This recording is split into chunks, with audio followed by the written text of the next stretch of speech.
कहानी शुरू होती है और हम फिल्म के मेन कैरेक्टर अनीता नीडी को देखते हैं, जो कि एक पागल खाने के अंदर मौजूद होती है। नीडी का बिहेवियर बिल्कुल नॉर्मल नहीं होता, वो बहुत एग्रेसिव होती है। इसी पागल खाने की एक नर्स नीडी के पास आती है और उसे खाना खाने का कहती है, लेकिन जवाब में नीडी उस नर्स को मारना शुरू कर देती है और उसके मुंह पर स्पिट भी करती है, यानी कि उसके मुंह पर थूकती है। और नीडी को सजा के तौर पर एक अंधेरे वाले ऊंचे कमरे में बंद कर दिया जाता है। यहाँ पर अनीता नीडी अपने पास्ट के बारे में सोच रही होती है। उसे अपनी पिछली तमाम लाइफ याद आती है। वो अपनी बेस्ट फ्रेंड जेनिफर के बारे में भी सोचती है। जेनिफर और नीडी बहुत अच्छे दोस्त होते हैं। अब कहानी पास्ट में चली जाती है और यहाँ पर हम एक गांव डेविल्स केटल को देखते हैं और ये दोनों इसी गांव से बिलोंग करती हैं। बेसिकली इस शहर का नाम एक झरने की वजह से पड़ा था। इस झरने का गिरने वाला तमाम पानी एक होल के अंदर चला जाया करता था और किसी को आज तक मालूम नहीं हुआ था कि इस होल में जाने वाला पानी आखिरकार जाता कहाँ है। इसी मकसद के लिए बहुत से साइंटिस्ट, रिसर्चर्स और कॉमन लोग भी इसको मालूम करने की कोशिश करते हैं, लेकिन सब नाकाम रहते हैं। अब हम अपनी मेन स्टोरी की तरफ वापस आ जाते हैं। जेनिफर अपने कॉलेज की बहुत मशहूर, खूबसूरत, पॉपुलर और नाइस लड़की मानी जाती है, जबकि दूसरी तरफ अनीता नीडी अपनी बेस्ट फ्रेंड से बिल्कुल अलग होती है। ये दोनों आपस में बेस्ट फ्रेंड तो हैं, लेकिन बाय नेचर या ट्रेड्स के मुताबिक ये दोनों एक दूसरे से बिल्कुल अलग हैं। जेनिफर तो बहुत फेमस है, लेकिन नीडी काफी शाय और बिल्कुल भी फेमस नहीं होता, ना ही जेनिफर की तरह खूबसूरत। नीडी का एक बॉयफ्रेंड भी होता है जिसका नाम चिप है, लेकिन नीडी अपने बॉयफ्रेंड से ज्यादा अपनी फ्रेंड जेनिफर को फोकियत देती है, जिसकी मिसाल ये है कि जब जेनिफर नीडी को कहती है कि रात को हम एक लोकल बार में चलेंगे, वहां पर एक बैंड परफॉर्म करने वाला है, हमें बहुत मजा आने वाला है, तो नीडी जेनिफर को वैल्यू देती है, ना कि अपने बॉयफ्रेंड को, और अब वो उस बार में चले जाते हैं। इस पार्टी में जेनिफर एक बैंड परफॉर्मर निकोलाई की तरफ अट्रैक्ट हो जाती है। वो उसे पसंद करने लगती है और वो उसे ड्रिंक की भी ऑफर कर। जब जेनिफर निकोलाई के लिए ड्रिंक लेने के लिए जाती है तो निकोलाई अपने किसी दोस्त से जेनिफर के मुतालिक कुछ बातें करता है, जिनको नीडी सुन लेती है और नीडी को उसकी की गई बातें बिल्कुल पसंद नहीं आती। नीडी ये बातें जेनिफर को बताती है, लेकिन जेनिफर उनको नजरअंदाज कर देती है और कहती है कि इग्नोर इट। अब बैंड की परफॉर्मेंस शुरू हो जाती है,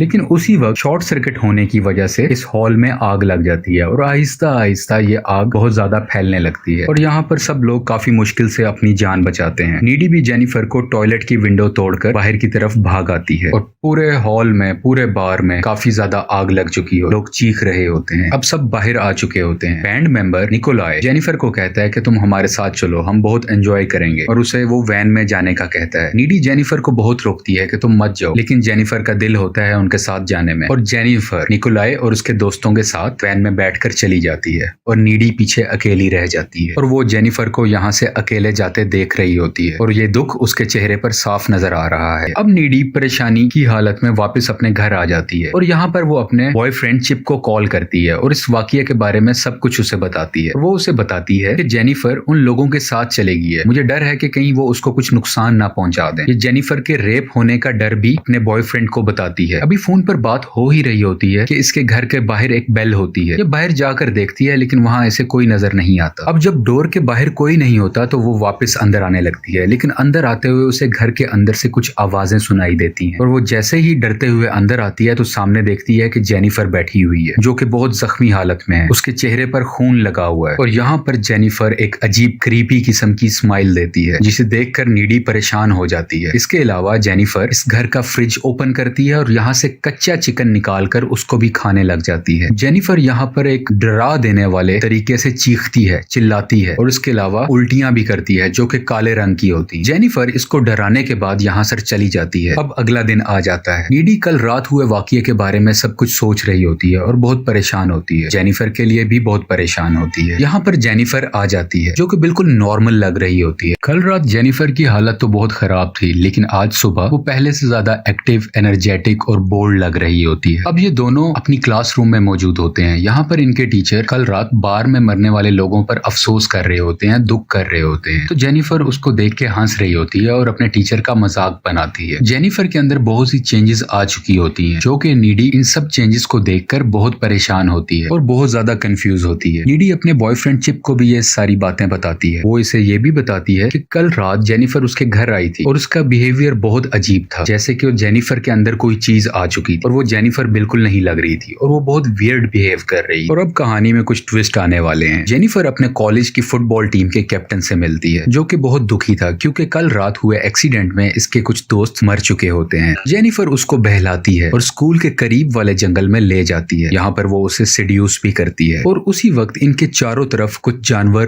परिंदे इकट्ठे हो जाते हैं जो इनको देखने लगते हैं। यह बहुत अजीब मंजर है और उसी वक्त जेनिफर का चेहरा बदल जाता है। उसके दांत बड़े से हो जाते हैं जैसे कोई ईवल उसके अंदर आ गया हो और वो अपने साथ मौजूद फुटबॉल कैप्टन को मार देती है। मरते हुए ये फुटबॉल कैप्टन चीखा होता है जिस चीख की आवाज कॉलेज के प्रोफेसर ने सुन ली होती है और इस चीख को सुनते हुए कॉलेज के प्रोफेसर उधर आते हैं जहाँ पर वो प्रोफेसर इसकी कटी और फटी हुई लाश को देखते हैं। नीडी और जेनिफर फोन पर बात कर रहे होते हैं। नीडी बहुत दुखी है क्योंकि बहुत कम वक्त में इनके शहर में बहुत सी अमवात हुई हैं, बहुत से लोग मरे हैं, लेकिन जेनिफर उसे कहती है कि तुम चिल करो और मूव ऑन करो। इसके अलावा हम यहाँ पर यह भी देखते हैं कि जेनिफर लाइटर से अपनी जुबान पर आग लगा रही होती है लेकिन उसकी जुबान को जरा भी नुकसान नहीं पहुंचता और जेनिफर नीडी को कहती है कि आई एम गॉड, मैं खुदा। और आहिस्ता आहिस्ता अब 1 महीने का वक्त गुजर चुका है। अब जेनिफर बहुत थकी हुई लगती है, बीमार लगती है, टायर्ड लगती है। अब ये बिल्कुल पहले जैसी एक्टिव और एनर्जेटिक नहीं रही। अब हम देखते हैं कि एक स्टूडेंट जेनिफर को सिनेमा जाने की ऑफर करता है कि हम वहां पर बहुत एंजॉय करेंगे, लेकिन जेनिफर उसे इनकार कर देती है और कहती है कि हम रात को मिल सकते हैं। और वो उसे एक ऐसे घर में बुलाती है जिसका कंस्ट्रक्शन का काम हो रहा होता है। अभी वो घर मुकम्मल तौर पर नहीं बना होता। अब रात का वक्त आ जाता है और जब जेनिफर उस लड़के से बात कर रही होती है तो उसकी आंखों का रंग बदलने लगता है। वो लड़का इसकी आंखें देख के डर जाता है कि उसी वक्त जेनिफर उस लड़के को भी मार देती है और इसके जिस्म से उसकी बोटियां निकाल कर खाने लगती है, यानी कि इसके जिस्म को कच्चा खाने लगती है। दूसरी तरफ नीडी अपने दोस्त के साथ होती है, अपने लवर के साथ होती है। उसको जेनिफर के मुताल्लिक रोने ख्वाब आते हैं, उसे ख्यालात आते हैं कि जैसे जेनिफर किसी मुश्किल में है और वो उसी वक्त अपने घर से भाग के बाहर निकल आती है। वो अभी रोड पे होती है कि सामने से जेनिफर आ जाती है जो खून में लथपथ होती है। इसके अलावा जेनिफर नीडी की कार की विंडशील्ड यानी कि उसके शीशे पर भी जंप करती है। नीडी बहुत डर जाती है, घबरा जाती है। खैर नीडी वहां से भागकर अपने घर आ जाती है। जैसे ही नीडी अपने बेड पर सोने जा रही होती है तो वहां पे वो जेनिफर को देखती है जो बिल्कुल नॉर्मल हालत में होती है। नीडी बहुत कंफ्यूज हो जाती है। नीडी कुछ नहीं समझ पा रही होती कि ये क्या हो रहा है और वो जेनिफर को कहती है कि तुम यहाँ से चली जाओ, लेकिन जेनिफर कहती है कि तुम परेशान मत हो, हम दोनों बेस्ट फ्रेंड्स हैं और मैं तुम्हें सब कुछ सच बताऊंगी कि उस रात को क्या हुआ। ये उसी रात की बात कर रही होती है जिस दिन उस बार में आग लगी होती है, क्योंकि नीडी ने जेनिफर को एक भयानक रूप में भी देखा होता है और एक नॉर्मल रूप में। तो नीडी कहती है कि मैं सच जानूं और जेनिफर सब बातें बताने लगती है। जेनिफर बताती है कि उस रात जब मैं उस बैंड के लड़कों के साथ वैन में बैठकर गई तो वो मुझे झरने के पास ले गए थे। निकोलाय जो बैंड का मेंबर था और उसके तमाम दोस्त बेसिकली शैतान को पूजा करते थे और वो ये सब इसलिए कर रहे थे ताकि वो अपने म्यूजिकल कैरियर में सक्सेस पा सके। उन्होंने मुझसे पूछा था कि क्या तुम वर्जिन हो, तो मैंने उन्हें कहा था कि हाँ। तो बेसिकली उन्होंने मुझे मारकर शैतान को सेक्रीफाइस करना था ताकि उनको कामयाबी मिल सके। ये बैंड काला जादू बेसिकली कर रहा था। निकोलाय जो बैंड मेंबर था उसने जेनिफर को चाकू मारकर उसी झरने में फेंक दिया होता है। यहाँ पर एक और बात भी पता चलती है कि जेनिफर असल में वर्जिन नहीं होती, जिस वजह से वो जिंदा बच जाती है, लेकिन जिंदा बचने के बाद वो नॉर्मल नहीं रहती, उस पे ईवल पोजेस कर लेता है, शैतान उस पर हावी हो जाता है। मैं एक चीज क्लियर करता चलूं, वो बैंड मेंबर्स इस सेक्रीफाइस के बाद वो भी फेमस हो गए और जेनिफर भी जिंदा बच गई, लेकिन उस पर शैतान हावी हो गया। और वो ये भी बताती है कि जब वो जागी तो उसे बहुत भूख लग रही थी और भूख की हालत में मैं तुम्हारे घर भी आई थी, क्योंकि तुम मेरी बेस्ट फ्रेंड हो तो मैं तुम्हें कभी भी नुकसान नहीं पहुंचा सकती, इसलिए मैं उस रात तुम्हारे घर आई और फ्रिज खोल के कच्चा चिकन खाने लग गई। जेनिफर अपनी दोस्त को ये भी बताती है कि जब वो किसी इंसान को खा लेती है और उसका पेट फुल होता है तो उसके अंदर एक्स्ट्रा पावर्स आ जाती हैं और वो इस बात को अपना हाथ काट कर शो भी करती है। वो अपने हाथ को काटती है तो उसका हाथ फौरन से खुद ही हील हो जाता है। जेनिफर के पास अब शैतानी ताकतें हैं। ये सब सुनकर, देखकर और जानकर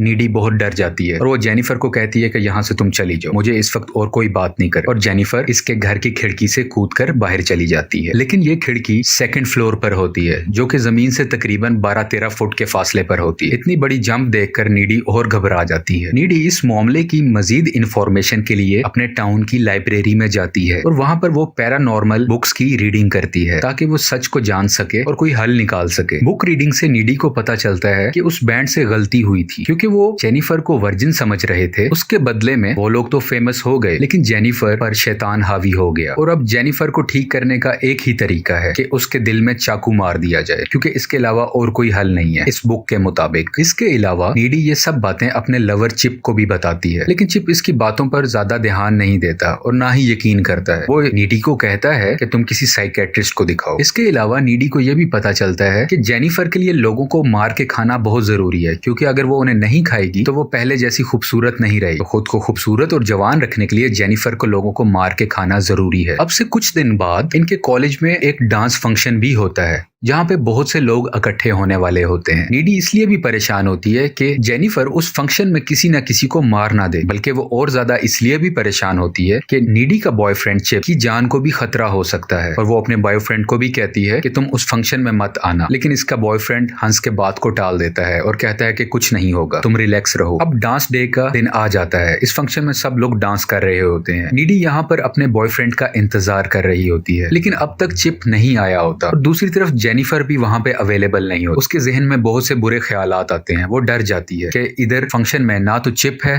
ना ही जेनिफर, और इस परेशानी की हालत में वो उस फंक्शन से भागकर घर की तरफ आती है। नीडी को चिप के घर से पता चलता है कि वो अभी ही कुछ देर पहले वॉक करता हुआ कॉलेज फंक्शन अटेंड करने के लिए गया है और नीडी भी परेशानी की हालत में उसी तरफ भागना शुरू कर देती है। दूसरी तरफ चिप को रास्ते में जाते हुए दिखाया जा रहा होता है जहाँ पर जेनिफर इससे मिलती है और जेनिफर चिप को गुमराह करती है कि नीडी का किसी और के साथ अफेयर था और यही वजह है कि वो तुम्हें ज्यादा इंपॉर्टेंस नहीं देती। और इनके दरमियान और भी बहुत सी बातें होती रहती हैं। बातों बातों के दरमियान ये इसे एक खंडर की तरफ ले जाती है। जेनिफर का हमेशा से तरीका रहा होता है कि पहले वो किसी को सिड्यूस करती है और फिर उसे मार देती है। जेनिफर चिप के करीब जा ही रही होती है कि चिप उसे रोक देता है क्योंकि वो नीडी से प्यार करता है और वो नहीं चाहता कि कोई और लड़की उसके करीब आए। इस चीज को देखते हुए जेनिफर को बहुत गुस्सा आ जाता है और वो गुस्से में चिप पर अटैक कर देती है, उस पर हमला कर देती है। जेनिफर का ये रूप बिल्कुल शैतानी है। दूसरी तरफ हम देखते हैं कि नीडी इन दोनों की तलाश में भी वहां पहुंच जाती है। नीडी देखती है कि जेनिफर उसके लवर के गले पर काट रही होती है, उसको मारने की कोशिश कर रही होती है और ये बिल्कुल खून से भरी होती है, लेकिन नीडी भी उधर कूद जाती है और अपने लवर को बचाने की कोशिश करती है।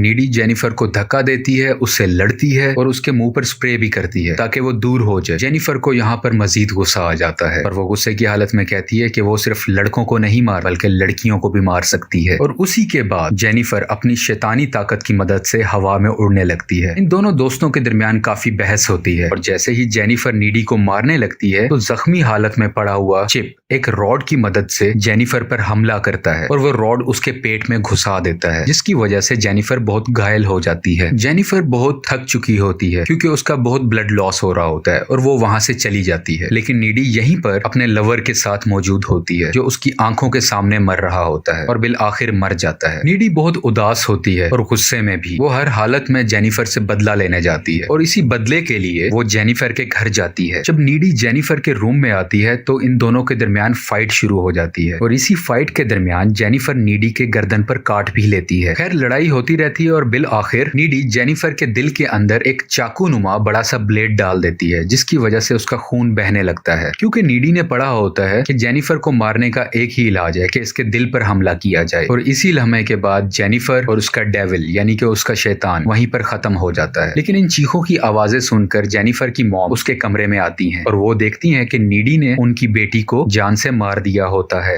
और अब मूवी अपने इनिशियल सीन्स पे आ जाती है कि नीडी क्यों उस जेल में थी, क्यों उस पागल खाने में थी, क्योंकि इसने जेनिफर का कत्ल किया होता है। लेकिन अजीब बात हमें यह पता चलती है कि अब ये नीडी पहले वाली नीडी नहीं रही और उसकी वजह यह है कि जेनिफर ने नीडी को लड़ाई के दरमियान काटा होता है, जिसकी वजह से ये शैतानी ताकतें नीडी के अंदर भी आ जाती और हम यहाँ पर नीडी को हवा में उड़ता देखते हैं। यहाँ पर नीडी के पास भी अब सुपर नेचुरल पावर आ जाती है और इसी वजह से वो बहुत ज्यादा एग्रेसिव होती है, जबकि पहले नीडी ऐसी नेचर की नहीं थी। यहाँ पर ये इस काल कोठरी के अंदर बंद होती है, लेकिन नीडी अपनी शैतानी ताकतों का इस्तेमाल करते हुए यहाँ से उड़ जाती है और खिड़की से बाहर निकलकर बाहर चली जाती है, यानी कि इस जेल से भाग जाती है। जेल से भागकर ये उसी झरने के पास जाती है और इसे वही चाकू मिलता है जो निकोलाई ने जेनिफर को शैतानी ताकतें हासिल करने के लिए मारा होता है। नीडी उस चाकू को उठा लेती है और एक कार से लिफ्ट लेते हुए वहीं पर जाती है जहाँ पर वो बैंड होता है, जहाँ पर वो बैंड अपना कॉन्सर्ट कर रहा होता है। हम इस बैंड को भी देखते हैं जो अपना कॉन्सर्ट खत्म करने के बाद अपने रूम में बैठकर अय्याशी कर रहे होते हैं, जैसे कि ड्रग्स इस्तेमाल करना। और उसी वक्त वहां पर कोई आता है और इन सब मेंबर्स को मार देता है बहुत ब्रूटल तरीके से। इस वक्त तक ये नहीं दिखाया जाता कि ये कत्ल किसने किए, इन म्यूजिकल बैंड मेंबर्स को किसने मारा, लेकिन आगे चल के हम देखते हैं कि सीसीटीवी फुटेज में इनके रूम से और कोई नहीं निकल रहा होता बल्कि नीडी ही आ रही होती है, यानी कि ये तमाम कत्ल नीडी ने किए होते हैं। और इसका मतलब बिल्कुल क्लियर है, नीडी ने उन म्यूजिकल बैंड वालों को मार दिया जो कि वो डिजर्व करते थे, क्योंकि उनकी वजह से ये सब कुछ हुआ था। उसका लवर मरा था,